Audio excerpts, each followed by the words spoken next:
Hello everyone. ये हम लोगों ने यूनिट 9 का एक वीडियो अपलोड किया था। उसके बाद में ये यूनिट 10 है, यूनिट 10 में कंप्लीट करवाऊंगी और स्पेसिफिकली इस बुक से, ये बुक मैं खरीद के लेके आई हूँ। ये BSIQ पब्लिकेशन की है। उसमें बहुत ही पिक्चराइज फॉर्म में दे रखा है एक एक यूनिट को, और उसके कुछ MCQs भी दे रखे हैं जो कि काफ़ी स्टैंडर्ड लगे मुझे, तो मैं ये आपके साथ में शेयर करूँगी। प्लीज़ इसको कमेंट कीजिएगा और फॉलो कीजिएगा। तो यहाँ पर हमारा पहला टॉपिक है, हम बात करते हैं ये हमारे 10th यूनिट के सारे टॉपिक हैं। भारत निर्वाचन आयोग, राज्य निर्वाचन आयोग, UPSC या संघ लोक सेवा आयोग, मध्य प्रदेश लोक सेवा नियंत्रक एवं महालेखा नियंत्रक, नीति आयोग, मानव अधिकार आयोग, महिला आयोग, बाल संरक्षण आयोग, अनुसूचित जाति व जनजाति आयोग, पिछड़ा वर्ग सूचना आयोग, सतर्कता आयोग या नेशनल ग्रीन ट्रिब्यूनल और खाद्य संरक्षण आयोग। ठीक है, पहली यूनिट क्या है? ये हमारी पहली यूनिट है भारत निर्वाचन आयोग। ओके, इसका हम बिल्कुल पिक्चराइज फॉर्म में दे रखा है ये, और इसमें क्या होता है कि इसमें जो इसका स्वरूप है वो एकदम संवैधानिक है, भारतीय मतलब कॉन्स्टिट्यूशनल बॉडी है। ठीक है, स्थापना इसकी 25 जनवरी 1950 को की गई थी। वो गठन अगर हम बात करें तो ये आर्टिकल 324 के अकॉर्डिंग किया गया था। ठीक है, आर्टिकल इज़ वेरी इंपॉर्टेंट। इसकी नोडल एजेंसी क्या है? इसकी जो नोडल एजेंसी है विधि एवं न्याय मंत्रालय है। और संरचना कैसी है? इसमें वर्तमान में 3 सदस्य, एक मुख्य आयुक्त और 2 अन्य आयुक्त। और मुख्य व अन्य आयुक्त की जो नियुक्ति का कार्यकाल क्या होता है, वो नियुक्ति जो होती है वो राष्ट्रपति के द्वारा होती है, और कार्यकाल होता है 6 ईयर्स या 65 जो भी पहले हो। और सेवा शर्तों का निर्धारण भी राष्ट्रपति जी के द्वारा किया जाता है। पदच्युत जो होता है इसमें, इसको मुख्य निर्वाचन आयुक्त जो है उसको राष्ट्रपति के द्वारा पदच्युत किया जाता है, और जो अन्य होते हैं उसको मुख्य निर्वाचन आयुक्त की सिफारिश पर राष्ट्रपति के द्वारा किया जाता है। ठीक है, अब ये एक रिपोर्ट बनाते हैं, किसको पेश करते हैं? संसद को पेश करते हैं। इसमें भी फर्स्ट याद रखना है, प्रथम मुख्य चुनाव आयुक्त कौन है? हमारे सुकुमार सेन है। फिर एक महिला की बात करें तो प्रथम महिला मुख्य चुनाव आयुक्त VS रमा देवी है, VS रमा देवी। ठीक है, और उसके बाद में वर्तमान में मुख्य चुनाव आयुक्त कौन है? सुशील चंद्रा। ठीक है, अब हम बात करते हैं अभी तक की एक लिस्ट, क्योंकि ये बहुत ही इम्पोर्टेंट है। लास्ट टाइम की जो क्वेश्चंस हमने देखे हैं उसके अकॉर्डिंग की कहीं से भी कुछ भी सीक्वेंसिंग उठा के पूछ लिया जाता है और उनका डीप एनालिसिस भी किया जाता है। तो हमारे जो प्रथम मुख्य निर्वाचन आयुक्त थे वो सुकुमार सेन थे, वो प्रथम व्यक्ति थे, और उनका जो कार्यकाल था वो 1950 से 1958 में। तो देखिए यहाँ थोड़ा सा हमको कॉमन सेंस लगाना पड़ेगा कि 1950 में हमारा कॉन्स्टिट्यूशन आया, तो 1900 कॉन्स्टिट्यूशन के साथ ही हमारा निर्वाचन आयुक्त भी आया। तो ये कितने साल तक रहे? 8 साल तक रहे। फिर के वी के सुंदरम जो रहे वो 1958 से 1967 तक, ऑलमोस्ट 9 साल तक रहे। ये ऑलमोस्ट 9 साल तक रहे। ठीक है, तो एक थोड़ा सा हमको लॉजिकल सोचना पड़ेगा कि ये जो के सुंदरम थे वो 9 साल तक। इसके बाद आए SP सेन वर्मा, ये 1967 से 1972 तक, तो ये देखिए ये 5 साल रहे। फिर उसके बाद आए डॉक्टर नागेंद्र सिंह, ये पहले पर्सन थे जो कि अंतर्राष्ट्रीय न्यायालय में न्यायाधीश के रूप में भी इन्होंने अपना सेवाएं दी हैं। और इनका जो कार्यकाल था यहाँ पे एज ए मुख्य निर्वाचन आयुक्त का, ये 1972 से 1973 तक। ठीक है, मतलब ये कुल मिला के 1 वर्ष के लिए आए। और फिर उसके बाद में आए हैं टी स्वामीनाथन। और टी स्वामीनाथन जो है 1973 से 1977 तक। उसके बाद में जो है 1973, मतलब ये भी 5 साल के लिए आए हैं ना, 73, 74, 75, 76, 77। Okay, T Swaminathan. फिर SL शकधर, ये भी हमारे ये भी 5 ईयर्स के लिए, 1977 से 1982 तक। फिर उसके बाद में RK त्रिवेदी 1982 से लगाकर 1985 तक, ये 3 ईयर्स के लिए। फिर RVS पेरी शास्त्री जो है वो 1986 से 1990 तक के लिए आए हैं। फिर VS रमा देवी आती हैं, और ये कौन से नंबर पे आती है? 9th नंबर पर आती है, और ये प्रथम महिला है भारत के मुख्य निर्वाचन आयुक्त के रूप में। और इनका कार्यकाल बहुत ही छोटा है, 1990 से लेकर 1990 तक ही हम। तो TN सेशन जो इसके बाद में आए हैं 1990 से 1996 तक के लिए आए हैं। ठीक है, अब इसके बाद में हम बात करें 11th नंबर पे आए हैं मनोहर सिंह गिल, ये आए हैं 1996 से लगाकर 2001 तक। ठीक है, जेम्स माइकल लिंगदोह, ये 2001 से लगाकर 2004 तक के लिए आए हैं। फिर टी.एस. कृष्णमूर्ति, ये 2004 से 2005 तक के लिए आए हैं। फिर बी.बी. टंडन, ये 2005 से 2006 तक के लिए आए हैं। फिर 15वें नंबर पे एन. गोपाल स्वामी हैं, जो कि 2006 से 2009 तक के लिए आए हैं। 16 नंबर तक जो है वो नवीन चावला जी हैं, जो कि 2009 से 2010 तक आए हैं।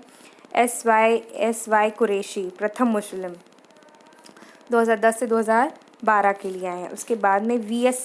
संपत, हमने पढ़ा है कहीं ना कहीं वर्ड, 2012 से 2015 तक के लिए आए हैं। फिर डॉक्टर नज़ीम ज़ैदी, 2015 से 2017 तक के लिए आए हैं। अचल कुमार ज्योति, 2017 से 2018 तक के लिए आए हैं। 22वें नंबर पर जो है वो हमारे ओम प्रकाश रावत जी हैं, 2018 से 2018 तक के लिए आए हैं। सुशील चंद्र अरोड़ा 2018 से 2021 तक के लिए हैं। और सुनील अरोड़ा, उसके बाद में सुशील चंद्रा, ये 2021 से वर्तमान तक के लिए।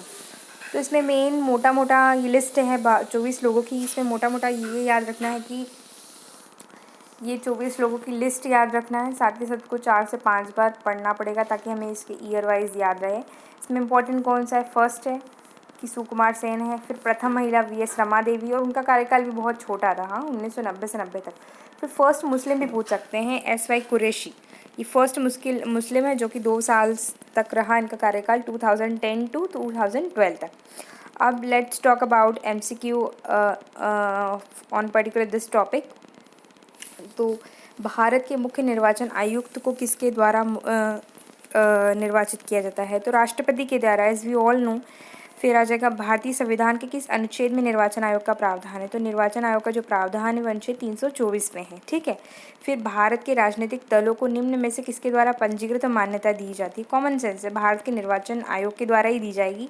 फिर भारत के निर्वाचन, फिर आ जाएगा भारत के मुख्य निर्वाचन आयुक्त या मान्य निर्वाचन आयुक्त की पदावधि, हमने ये भी पढ़ा 6 वर्ष या 65 वर्ष तक। उसके बाद में हम पढ़ते हैं कि मुख्य चुनाव, ये मैं जो इसमें कुछ सर्कल्स बनाए कुछ क्वेश्चंस पे, according to me it is very important. जो सबसे नहीं बनेंगे, जो सबसे बनेंगे वो तो बन जाएंगे, लेकिन ये जो है ये सबसे नहीं बनेंगे, तो ये इन पे थोड़ा ज़्यादा फोकस करिएगा। मुख्य चुनाव आयुक्त को पदच्युत किया जाता है कौन सी प्रक्रिया के द्वारा, मुख्य चुनाव आयुक्त को उस प्रक्रिया के द्वारा जो सर्वोच्च न्यायालय के न्यायाधीशों पर लागू होती है, मंत्रिपरिषद के परामर्श पर, राष्ट्रपति द्वारा। तो हम फ्रैक्शन ऑफ सेकेंड के लिए हमारे दिमाग में आएगा कि राष्ट्रपति उनको मतलब पदच्युत करता है, लेकिन ऐसा नहीं है। एक प्रोसेस होती है जिसके अकॉर्डिंग जो सर्वोच्च न्यायालय के न्यायाधीशों पर जो प्रोसेस लागू होती है वही हमारे मुख्य चुनाव आयुक्त पर भी लागू होती है। ये हमेशा दिमाग और जहन में बिठा के रखना। फिर भारत के मुख्य निर्वाचन आयुक्त का पद किसके समकक्ष होता है, तो ये सर्वोच्च न्यायालय के न्यायाधीशों के समकक्ष होता है, कि यहाँ भी वो मुख्य न्यायाधीश है वहाँ सुप्रीम कोर्ट के, और यहाँ पर भी ये निर्वाचन आयोग के मुख्य हैं, ठीक है। अब निर्वाचन आयुक्त को हटाया जा सकता है भारत के मुख्य न्यायाधीश के द्वारा, मुख्य निर्वाचन आयुक्त के परामर्श के द्वारा, प्रधानमंत्री के द्वारा, मुख्य निर्वाचन आयुक्त के परामर्श के द्वारा राष्ट्रपति। थ्योरी में हम ऑलरेडी पढ़ चुके हैं कि ये as per the recommendation of जो मेन है इसका मुख्य चुनाव आयुक्त, उसके द्वारा अन्य आयुक्तों को हटाया जा सकता है।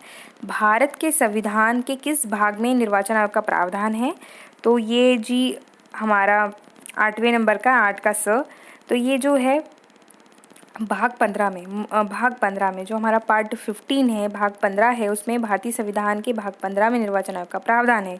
मुख्य चुनाव आयुक्त को पदच्युत किया जा सकता है संसद के दोनों सदनों के द्वारा, संसद के दोनों सदनों के सदस्यों द्वारा सिद्ध कदाचार के आधार पर। यहाँ पर कहीं राष्ट्रपति ऑप्शन ही नहीं है, और अगर इस तरह के MCQs में इस तरह के ऑप्शन आ जाए तो क्या आएंगे, क्या इसका आएगा कि संसद के दोनों सदनों के सदस्यों के द्वारा, जो संसद के जो दोनों सदस्य होते हैं उनके सदस्यों द्वारा सिद्ध कदाचार, मतलब प्रूफ्ड हो गया है कि इन्होंने मिसकंडक्ट किया है, ठीक है, उसके बाद में ही कोई बात हो सकती है। फिर भारतीय संविधान के किन अनुच्छेदों के निर्वाचन आयोग की व्यवस्था की गई है, तो जो निर्वाचन आयोग की व्यवस्था की गई है ये आर्टिकल 324 से लगाकर आर्टिकल 329 तक की गई, ठीक है।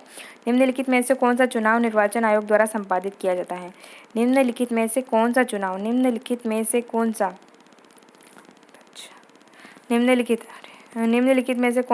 निर्वाचन आयोग द्वारा संपादित किया जाता है, निम्नलिखित में से कौन सा चुनाव निर्वाचन आयोग द्वारा संपादित किया जाता है, ठीक है। कौन सा, राष्ट्रपति का या उपराष्ट्रपति का, लोकसभा का, राज्यसभा का, तो यह आ जाएगा, इसका आंसर आएगा उपरोक्त सभी मतलब इसमें राष्ट्रपति और उपराष्ट्रपति का भी वो चुनाव करेंगे, लोकसभा का भी करेंगे, राज्यसभा का भी करेंगे। फिर निर्वाचन आयोग को 3 सदस्यीय आयोग किस वर्ष बनाया गया? पहले मतलब 2 ही थे शायद से, जहाँ तक मुझे पता है। 12 का तो ये 1989 में इसको 3 सदस्यीय बनाया गया। फिर दिनेश गोस्वामी का संबंध है निर्वाचन सुधारों से या जो इलेक्टोरल रिफॉर्म्स है उससे संबंधित है। तीसरी चीज़ है कि वर्तमान में निर्वाचन आयोग कितने सदस्यीय है? 3 सदस्यीय है। भारत में निर्वाचन आयोग किस प्रकार का है? संवैधानिक है। भारतीय संविधान के किस अनुच्छेद के तहत प्रतिनिधि अधिनियम 1951 संसद द्वारा पारित किया गया? कौन से अधिनियम के द्वारा? इम्पॉर्टेंट है।